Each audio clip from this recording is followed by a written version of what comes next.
नमस्कार भारत, आप देख रहे हैं राष्ट्रनीति भारत।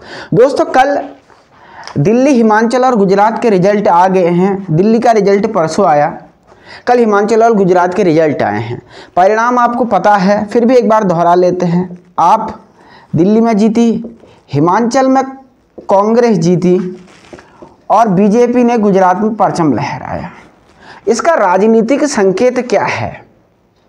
जिस प्रकार मीडिया इसे बीजेपी की बहुत बड़ी जीत दिखा रही है, क्या बीजेपी की जीत है या हिमाचल में कांग्रेस के लिए एक बड़ा ब्रेक थ्रू है? कांग्रेस का रिवाइवल भारत जोड़ो यात्रा से हुआ है, यह आप पार्टी या भारतीय राजनीति का एक ऐसा केंद्र बन चुकी है कि जो जहां पे कब्जा कर लेती है उसे वहां से हटा पाना बिल्कुल मुश्किल हो जाता है।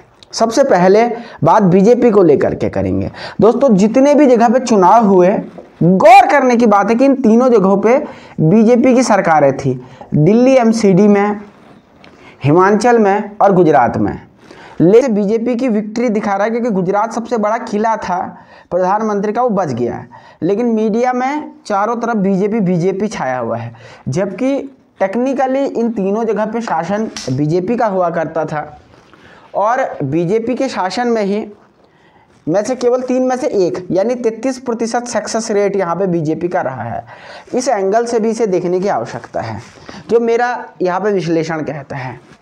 दूसरा जो मैं इसे समझता हूँ, आप पार्टी के लिहाज से, आप पार्टी दोस्तों, आप अगर गौर से देखेंगे तो वर्तमान समय में जो कांग्रेस का विकल्प है, जितने कांग्रेस के वोट किसी भी स्टेट में टूट रहे हैं, आप दिल्ली से ये सिलसिला शुरू हुआ था।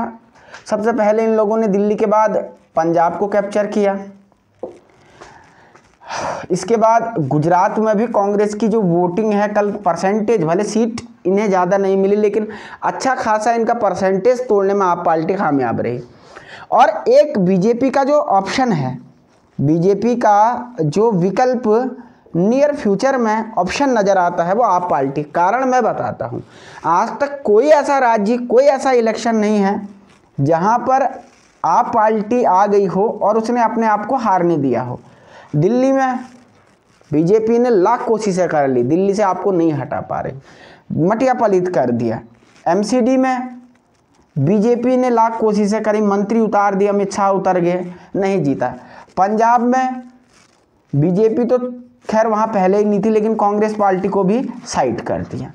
तो अब आप पार्टी एक ऐसी स्ट्रेटजी है कि भले ही धीरे धीरे राज्यों में आ रही है, लेकिन जहाँ आ रही है उसे हटा पाना असंभव जैसा एक प्रकार से प्रतीत होता है। अब कांग्रेस के लिए इसमें क्या है? कांग्रेस के लिए कल के जो पॉलिटिकल एजेंडे में है, कांग्रेस पार्टी देखिए इससे क्या सीख सकती है, इस बात को आप समझिए। कांग्रेस ने जहां पर मेहनत नहीं की, वो कौन सा था जहां पे मेहनत नहीं की? आप अगर गौर से देखिएगा तो गुजरात में कांग्रेस पार्टी इलेक्शन लड़ती हुई भी नज़र नहीं आई थी। एक बार केवल राहुल गांधी वहां इलेक्शन लड़ने के लिए गए, इसके अलावा कोई नहीं गया। दूसरा, हिमाचल में कांग्रेस ने पूरी ताकत लगाई थी, खास तौर पे मैडम प्रियंका गांधी वाड्रा वहां पर गई हुई थी और पूरी रैली करने के बाद एक लैंडस्लाइड विक्ट्री जिसे हम कहेंगे कि 40 सीटों के आसपास बीजेपी को 15 सीटें कहीं ना कहीं पीछे छोड़ दिया। तो यानी राजनीति में आप मेहनत करोगे तो मोदी लहर के बावजूद भी आपका कहर हो सकता है, ये निष्कर्ष है। तो 3 चीज़ें इसमें बीजेपी के लिए चिंता की बात यह है कि 3 में से केवल एक जगह पे वो जीत पाए और आप पार्टी उसको सब्स्टिट्यूट कर रही है, ये मेरा विश्लेषण कहता है।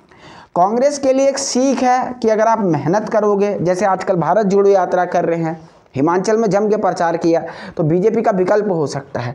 और बीजेपी और कांग्रेस के लिए दोनों से सीखने की चीज़ है कि आप पार्टी अगर देश की राजनीति में जिस प्रकार से धीरे धीरे आ रही है और छा रही है, अगर इनका राजनीतिक रसूख बढ़ा तो आने वाले दिनों में बीजेपी और कांग्रेस के बड़ी बड़ी दुकानों में ताले लगाने में मुझे तो लगता है कि कामयाब हो जाएगी। आप लोग इन चुनाव के विश्लेषण को कैसे देखते हैं, जरूर अपनी बेबाक राय बताएं।